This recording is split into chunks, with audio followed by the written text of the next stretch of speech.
Hello and welcome back to Wander and Create with me, Emma.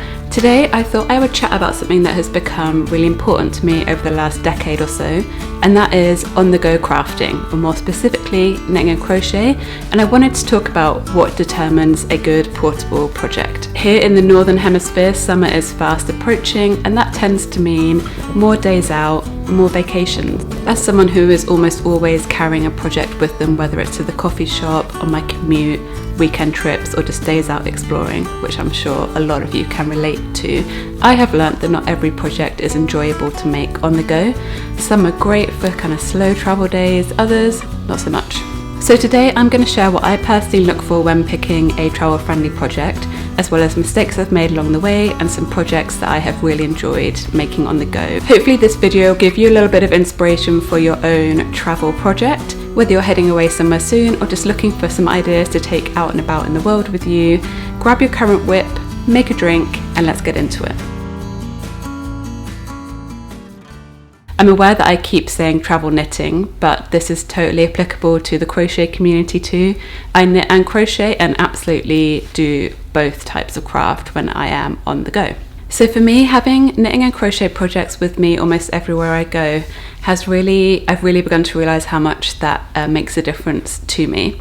For example, when me and my partner have been on longer travel trips, we were travelling for almost a year back in 2023, and I learnt that having something to work on really helped me with any travel anxiety that I had. Occasionally I might get anxious just going on a long flight or being in a new place and kind of being unsure of what we're doing, or we're about to do a big adventure that I'm feeling a bit anxious about.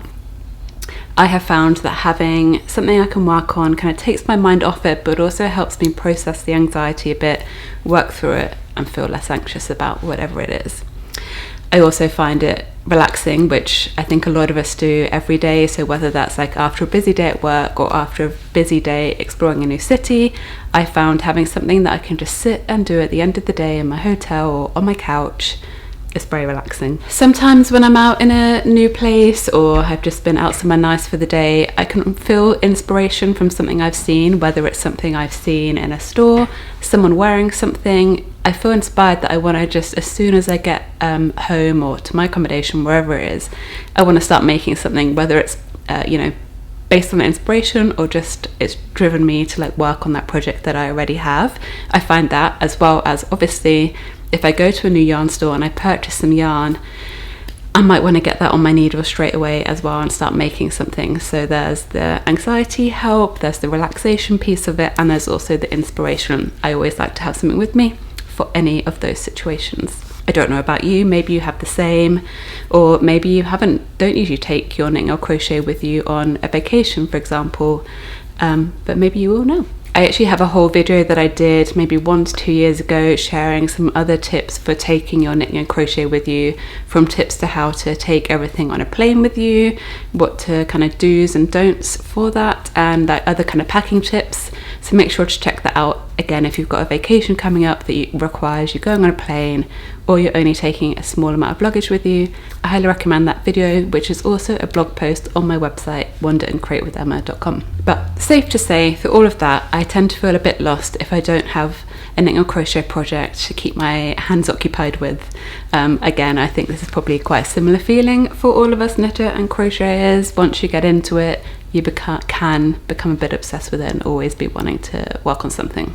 So now we've established like what it means to me, I'm going to share 5 things that I look out for when I'm selecting a project to take on the go with me.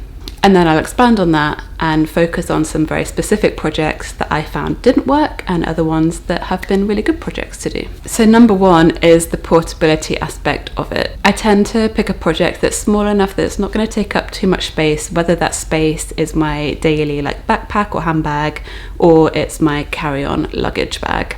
And so that is really a size dependent project. So I tend to go for like a one skein project, which could be socks, shawls, hats, cowls, etc. Or it could be a bigger project but is modular. So for example, a top that is maybe you do the front and the back separately, for example. and I could just take enough yarn to do one panel of it, because maybe I just want to carry it around with me every day, or I'm just going on a week vacation and I know my days will be busy, so I don't think I'll do the whole garment, but I could do one piece of it.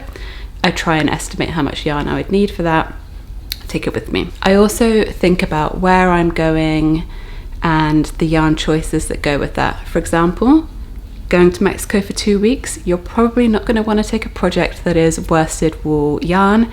It's going to be too hot. Imagine sitting at the pool with a worsted wool scarf or sweater and that's laying across from you. It's going to be a sweaty project. So if I'm going somewhere hot, I might pick something that's going to be like a cotton or a linen yarn, or like a lighter weight wool yarn, like a fingering weight, maybe even a DK weight. Complexity is another factor that I have found pretty important to me. I tend to find that because I'm using it as a tool for relaxing, for anxiety reduction, I just want to have something that I am comfortable with, and by that I mean I'm not necessarily learning any new techniques, I'm not following a complex stitch pattern. It's something that I can just easily pick up and get into. Take it from me, you're not going to be wanting to learn a new technique or really try and memorize a complicated stitch pattern when you're quite tired from a day out of exploring or have just had like a long travel day. And closely following that, my fifth factor is I do still want it to be engaging. I do tend to lean a lot towards a stocking knit projects for on-the-go travel, because that is super relaxing. You're just getting into it. For example, if it's a sock, you're going round and round, stockinette. That can be nice and relaxing if that's what you need. But if you want a little bit more, I will pick something that looks like it has an easy stitch pattern repeat. For example, if it just has a colour work pattern for a sock, but the repeats itself on each round, it's only maybe 6 to 8 pattern stitch repeats across 4 rows, and then you repeat it again. That's good for me, that's easy to memorize, so I can really get into that one as well. So I'm either going plain stitch or easy short repeats. And there I think the 5 important factors to me. So with that, I will expand a bit and talk about good and bad travel projects that I have, or good and bad projects that I have worked on when I have been traveling or taking on the go with me in the recent years. So I'm going to start with a negative one. And if you watched my recent Victoria tour, like yarn store tour video, you will know that the one project that I took away for that long weekend, we were there for 3 nights. I took one of my newest designs that I have been working on for a little while, and that is a wrap top. So if you didn't see it in the Victoria video, you may have seen it. Previously, I've been working on it for a little while. It's been frogged a few times. At this point, I had frogged it again, and I decided what I wanted to take to Victoria was the swatch to work on while we were there. And it's because I had redesigned it in my mind, and I was just really eager to get on with it. So I was like, I'm going to take it with me, and I'm going to do the swatching, and I'm going to figure out the construction and the increases and etc. while we're there. Very crazily optimistic of me. The reality was, when we were in Victoria, we had days out exploring the amazing city. We were running, we were doing 20,000+ steps a day. When we got back to the hotel at night, I didn't really want to be swatching, fine, but thinking about, I try and do a swatch sometimes based on the design. So with the wrap, you obviously are going to have like increases. So I was designing it with the increases. How did I want the edging to be? And then here's my swatch, the pre-block phase, the numbers, like how am I going to grade this? Will it work? I was trying to do all of that to prep myself to then start making it. And I did it because I couldn't not, but ultimately it was not the relaxing project that I needed after a day out of exploring. I was doing it purely because it was better than doing nothing. I felt that's a bit silly, but yeah, safe to say I didn't get any further than doing that swatch. I did a bit of maths in preparation, and that was it. But if you design patterns, wouldn't recommend starting the design process while you're away and busy, unless you're like fully amazing, brilliant designer who doesn't need to do all the planning that I seem to be doing with this top at this stage. But the type of project that I do love, and this won't be a surprise to some of you I don't think, is socks. Now, not all socks are equal, but most of them are fairly straightforward. Obviously you can have your plain vanilla sock, which is it might have a ribbed cuff, and then you are doing stockinette stitches, you might be doing heel shaping, toe decreases, but in general I find socks the best project for me if I just want to relax into something. I have the small circular needles, I just go round and round and round, very easy. Even the ones that have been like a colourwork pattern, like actually we were just away camping on Gabriola Island last weekend for a couple of nights, which you will see a video of. That will be in my next video. And I took a few projects with me, but the one I worked on the most was another new design of mine, some socks which you have seen before, but these kind of ripple stash socks, name to be confirmed. So they are colour work, but it is like a 8-stitch pattern repeat for the rounds, and you just do, it's like a 20-row repeat-ish.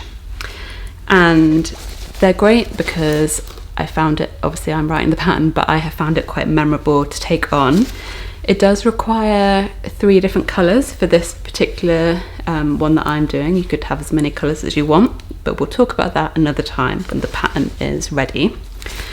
But you only really need 1 skein worth total of yarn, so I have my 3 colours. I could fit everything in this tiny little bag, and I have my colours in here. I did also have a few little notions, scissors and stuff as needed.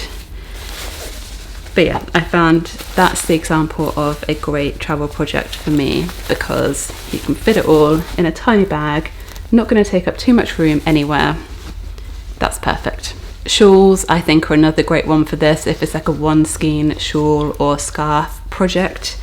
I've made a few now. They tend to often have like easy repeats. You're increasing, you might have a pattern, a stitch pattern to it as well, but I have found in the kind of few that I have made, they're a nice portable project, not too challenging to take on either. On the most part, obviously you'd want to check that pattern by pattern, some may be more complex than others. So just look at the pattern repeats, look at the increases, maybe what other people have said about the pattern before you choose which one, but they tend to be quite neat and tidy to take out and about with you. Bad ones I think are sweaters, not only because they are big projects, they tend to have often, usually, heavier weight yarn.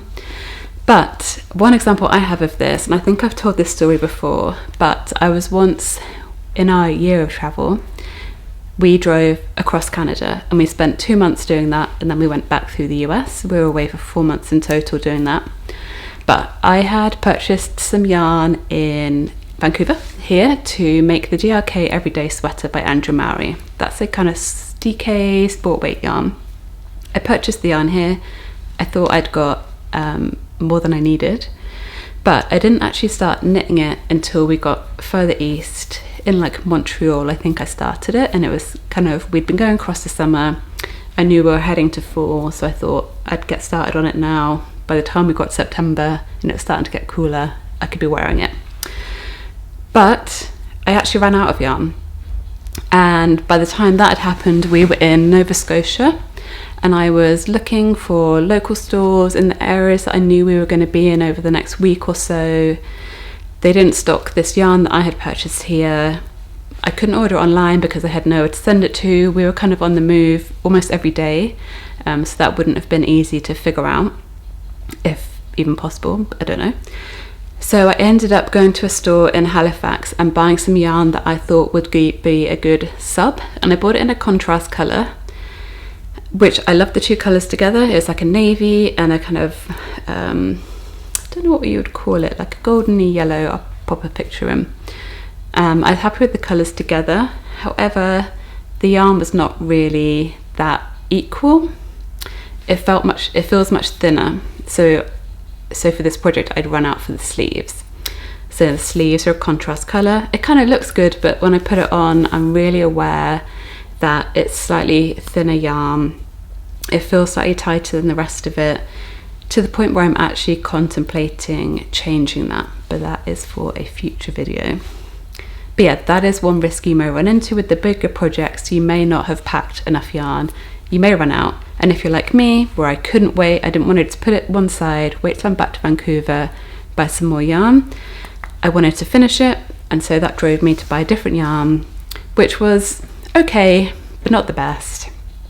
So yeah, not only could it be a too hot project to work on, too big to carry, you also may run out of yarn, unless you're going to do it modular and know that you'll just do a bit of it and that'll be enough. If you're going away for a short amount of time, of course, you could just work on a bit of it and that's fine. But yeah, that was one bad project for me. But speaking of modular, I designed the Nelson top, which is a crochet top. It's designed with four pieces, so you do 4 panels, 2 at the front, 2 at the back, that you then join together. And I designed it this way because I did want it to be a project that you could take with you on the go. Again, it has certain row repeats, which are not too difficult to remember, but I felt like you could just take 1 ball of yarn with you, or 2 depending on the size and how much you need, to make 1 panel or even 2 panels. It wasn't going to take up a lot of space making a full garment. You could just do that, and I really liked that idea. So that was what my Nelson top was designed for, and I think it is pretty good on the go project. I've made 2 now, both while I was kind of either exploring for a weekend or actually traveling. And speaking on designs that I have purposely designed with travel in mind, I have the Journey collection, which is a 3 pattern collection: socks, cowl and a hat. They all have a very, very easy stitch pattern repeat, which I designed purposely when we were traveling. I wanted something to easily just work on, have that relaxing piece to it, that I didn't have to kind of think too much, but I could just get on with it and make something really lovely with it. So if you're interested in any of those patterns, I recommend checking out my pattern store, which I have on my website, on Ravelry and on Etsy. And so that is everything that I personally look for when selecting a travel-friendly knitting or crochet project. I'd love to know what your go-to projects are, or any tips that you have to share. I also love that a lot of these projects that I did complete while traveling, or while on a weekend away, or even just like 1 week of my life where I took it to work with me, took it on my commute, did it at the beach, whatever. I have these memories tied up in those stitches. I really like that. Sometimes it is even as simple as I was in a coffee shop and I remember when I put the socks on, for example, I remember a song that was playing in the cafe at that time, or who I was with. That's another thing I like about the on the go, the memories that get tied up in that project. Don't forget to check out the other video of mine for packing tips. I'll put a link to it in the description below. If you enjoyed this video, please give it a like, and if you don't subscribe already, please do, so you don't miss out on any more knitting, crochet and travel. Thank you for watching, and I will see you for the next one.